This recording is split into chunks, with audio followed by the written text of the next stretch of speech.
90 से 95% स्टूडेंट के पास में क्लास 12th में हिस्ट्री जैसा मेन सब्जेक्ट होता है। अब यहाँ पर बहुत सारे स्टूडेंट का मानना है कि हिस्ट्री यार बहुत डिफिकल्ट है, ना तो हमें इसमें डेट्स लर्न होती है, ना हमें इंसिडेंट लर्न होते हैं, कौन राजा कब आया, इसके पीछे की हिस्ट्री क्या थी, और थोड़ी सी बोरिंग भी लगती है।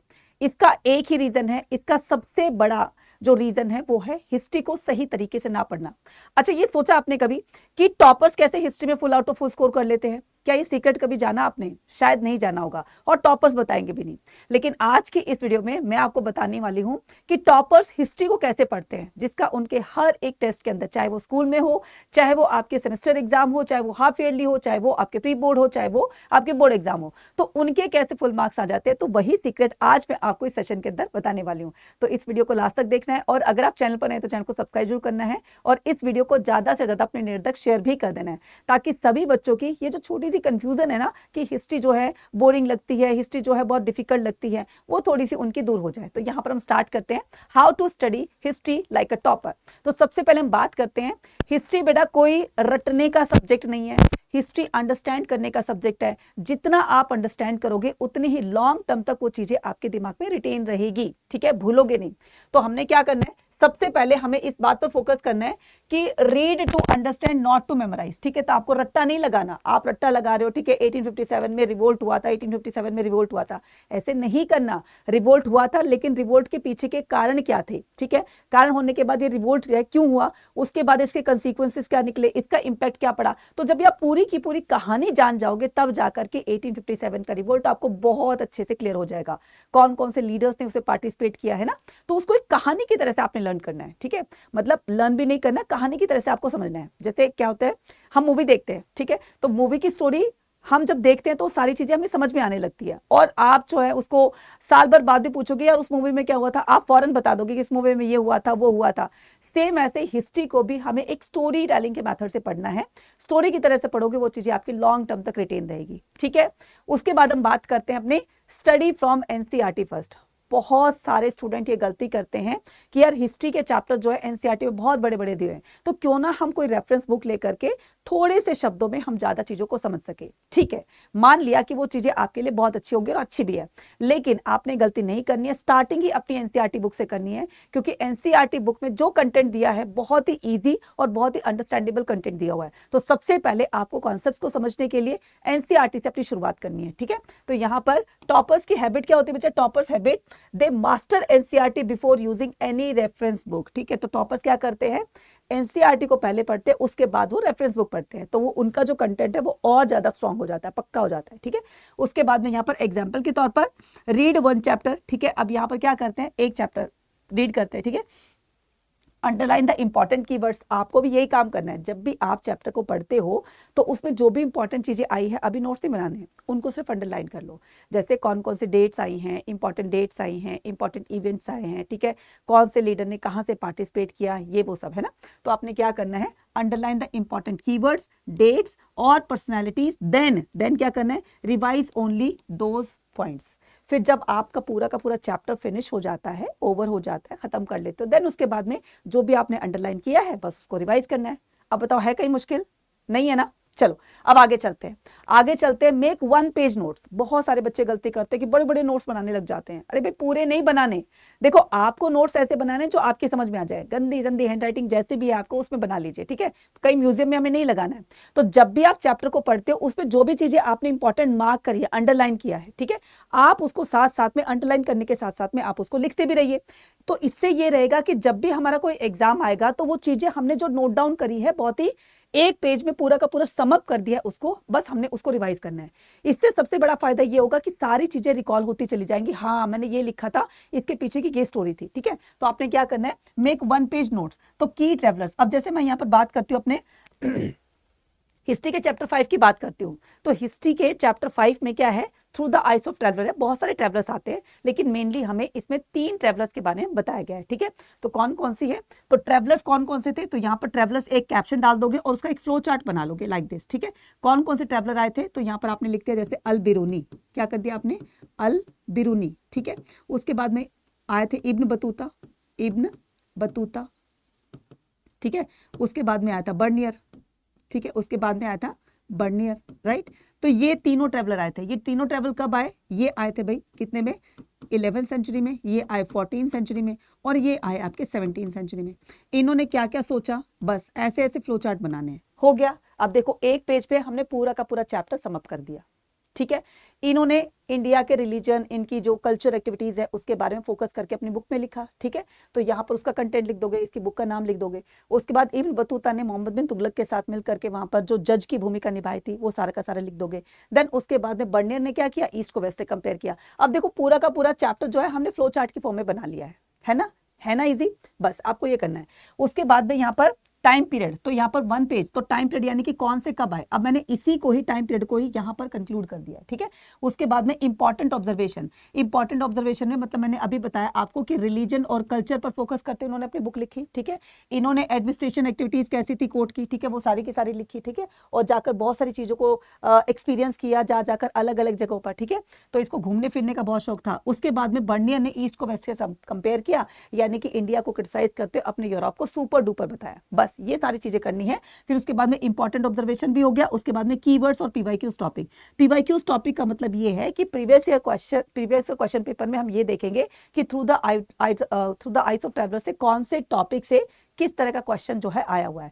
तो पर्टिकुलर वही इंपॉर्टेंट टॉपिक को हमें क्या करना है, रिवाइज करना है, क्योंकि हो सकता है कि सेम इसी बार इसी टॉपिक से क्वेश्चन आ जाए, ठीक है। तो पीवाईक्यू से हमें ये पता चलता है। और कीवर्ड्स को जरूर लर्न करना है, ठीक है। कीवर्ड्स जब आप लिखते हो ना तो इससे एग्जामिनर बहुत ज्यादा इंप्रेस होता है, ठीक है। तो वो भी साथ साथ में आप करते रहेंगे, राइट। जैसे कीवर्ड में एक एग्जाम्पल बता देती हूँ इसी चैप्टर में, जैसे वो है कारखाना है, ठीक है। क्या है कारखाना, एक वर्ड आता है। बर्नियर ने कारखाना में विजिट जब किया था तो कारखाना किसको कहते हैं बच्चे, वर्कशॉप को। तो ये जो कारखाना है ये क्या हो गया, वर्कशॉप को। ये कारखाना जो है एक हमारा कीवर्ड हो गया। अभी क्लियर है सब कुछ, ठीक है। अब आते हैं आगे, practice PYQs and MCQs. Topper की हैबिट्स क्या होती है बच्चा, टॉपर्स की हैबिट होती है कि वो सिर्फ रीड नहीं करते हैं, वो अंडरस्टैंड करते हैं। अंडरस्टैंड करने के बाद क्वेश्चंस की प्रैक्टिस करते हैं, ताकि वो चीजें आप जब बार बार करते हो ना तो वो चीजें ज्यादा रिटेन रहती है। वो एक चीज को हम बहुत तरीके से, बहुत अलग अलग तरीकों से हम उसको एक्सप्लेन कर सकते हैं, उसको समझ सकते हैं, उसको क्लियर कर सकते हैं। तो टॉपर्स क्या करते हैं, सिर्फ रीड नहीं करते, they solve the question also.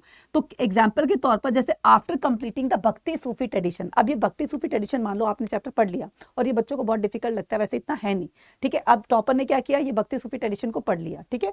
उसके बाद उसने क्या किया, पढ़ने के बाद उसने पढ़ते टाइम उसने अंडरलाइन किए, ठीक है। अंडरलाइन करने के बाद में उसको ये पता चल गया कि हाँ ये संत जो है यहाँ से बिलोंग करते थे, उन्होंने ये किया, उन्होंने वो किया, अलराज एनार्स कौन थे, उन्होंने क्या किया, वगैरह वगैरह।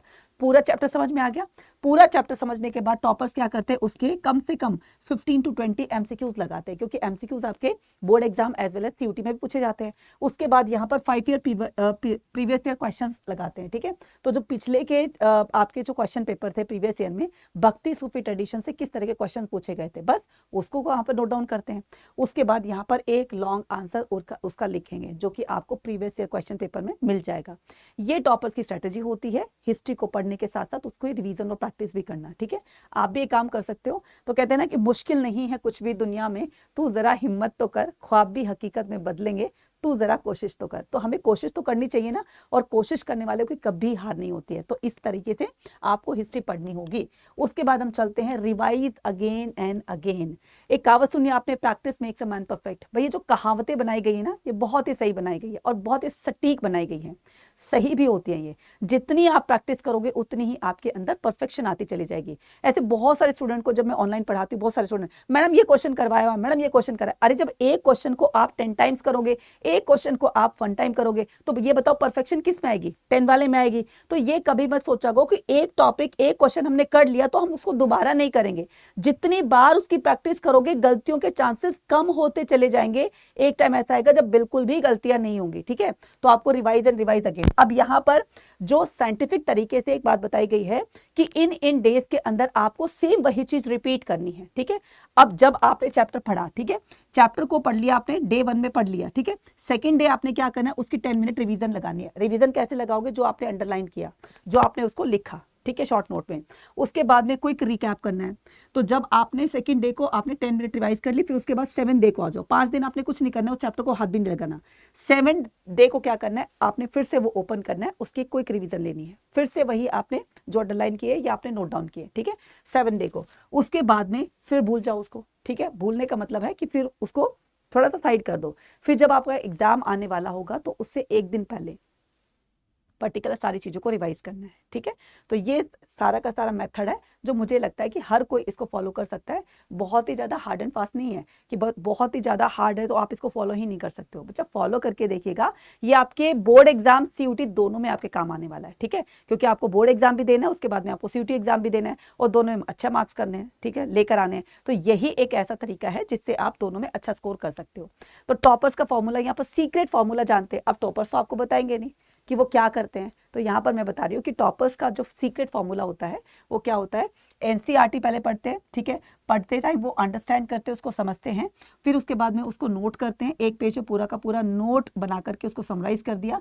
देन उसके बाद उसके क्वेश्चन की प्रैक्टिस लगाते हैं, ठीक है, क्वेश्चन प्रैक्टिस करते हैं और फिर उसके बाद जहाँ पर भी गलतियाँ होती है उसको रिवाइज करने की, भाई क्यों गलती हुई, ठीक है, अगर मैंने ये गलती करी तो क्यों करी, थोड़ा उस पर रिसर्च करते हैं, रिसर्च करने के बाद में फिर से वो चीज़ें सही हो जाती है। तो ये बच्चा सीक्रेट है और ये सभी करने के बाद ये आपके हाई चांसेस बढ़ जाते हैं आपके हाई स्कोर करने के, ठीक है। तो ये पूरा का पूरा जो मैंने बताया है इसको जब जरूर से फॉलो कीजिएगा अगर हिस्ट्री जैसे सब्जेक्ट पे अगर आपको फुल मार्क्स लेकर आने हैं। और आज के बाद ये हिस्ट्री जैसा सब्जेक्ट ना तो आपको डिफिकल्ट लगेगा और ना ही आपको बोरिंग लगेगा। तो रेगुलर सेशंस को अटेंड कीजिएगा। ह्यूमैनिटीज अड्डा पर रेगुलर मैं ह्यूमैनिटीज के सेशन लेती हूँ, ठीक है, आपकी जो भी हिस्ट्री के हैं, ठीक है। तो वहाँ पर रेगुलर सेशंस को अटेंड कीजिएगा और हर तरह के सब्जेक्ट की आपकी तैयारी करवाई जाती है, ठीक है। और इसके अलावा आप हर एक सब्जेक्ट की प्रिपरेशन करना चाहते हैं तो उसके लिए एक और तरीका है और ये है आधार 2.0 बैच। ये है आपके क्लास 12th बोर्ड एग्जाम के लिए प्रिपरेशन यहाँ पर करवाई जाएगी। क्लास 12 सिर्फ और सिर्फ बोर्ड एग्जाम के लिए।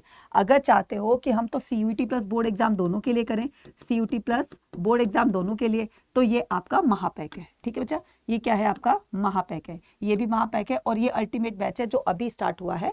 जाकर के जल्दी से एनरोल कर लो। अल्टीमेट बैच की एक मैं खास बात बताती हूँ, इसके अंदर आपको बाइलिंगुअल पढ़ाया जाएगा। तो जो भी आप में से हिंदी के स्टूडेंट हैं, हिंदी मीडियम वाले, इंग्लिश मीडियम वाले, दोनों ही बच्चे जो है इस को वो कर रख सकते हैं, एनरोल कर सकते हैं। और एनरोल करने के लिए मैक्सिमम डिस्काउंट पाने के लिए कूपन कोड यूज़ करेंगे Y489। और ये मेरा टेलीग्राम चैनल है, इसको भी आप ज्वाइन कर लीजिए क्योंकि यहाँ पर मैं इंपॉर्टेंट चीज़ें जो है वो आपको बताती रहती हूँ, ठीक है। अभी आपको कहाँ पर मिलेगा, ये आपको मिलेगा आपको करियर्स अड्डा की ऐप, अड्डा 24/7 की ऐप पर, ठीक है। तो सबसे पहले आपको गूगल पर क्या करना है, एंड्रॉइड फ़ोन से अड्डा 24/7 टाइप करना है। देन उसके बाद में यहाँ पर सर्च करना है। सर्च करने के बाद में आपको यहाँ पर मिलेगा ऑल कोर्सेज। ऑल कोर्सेज के बाद UG PG एंट्रेंस एग्जाम पे क्लिक करना है। देन उसके बाद अगर आप साइंस के हो, कॉमर्स को, ह्यूमैनिटीज़ को, अपने बाकी अदर फ्रेंड्स को जो अदर स्ट्रीम से उनको भी बता देना। 47% का डिस्काउंट चल रहा है, ठीक है। तो आपने अपने यहाँ पर स्ट्रीम पे क्लिक किया तो जैसे ही क्लिक करेंगे आपके पास आ जाएगा ये अल्टीमेट बैच। और मैं कहती हूँ कि अगर आप CUT के ये महापैक में एनरोल करते हो तो सारे आपके 12th के भी और सारे आपके CUT के इन सभी को जो है वो सारे के सारे बैचेस फ्री मिलेंगे और वो भी पूरे साल भर तक, ठीक है। 47% जब डिस्काउंट मिल ही रहा है तो क्यों ना हम महापैक पे जो है वो एनरोल करें। बाकी कॉल आपकी है, ठीक है, जो भी करना चाहो। इसके अलावा अगर आप बोर्ड एग्जाम की ही तैयारी करना चाहते हो तो नीचे जब स्क्रॉल करते आएंगे, अच्छा, इंडिविजुअल बैचेस भी है। अगर आपको चाहिए कि मुझे सिर्फ हिस्ट्री ही पढ़नी है, पॉलिटिकल साइंस या ज्योग्राफी पढ़नी है, तो आप इसके लिए भी इंडिविजुअल एनरोल कर सकते हो, ठीक है।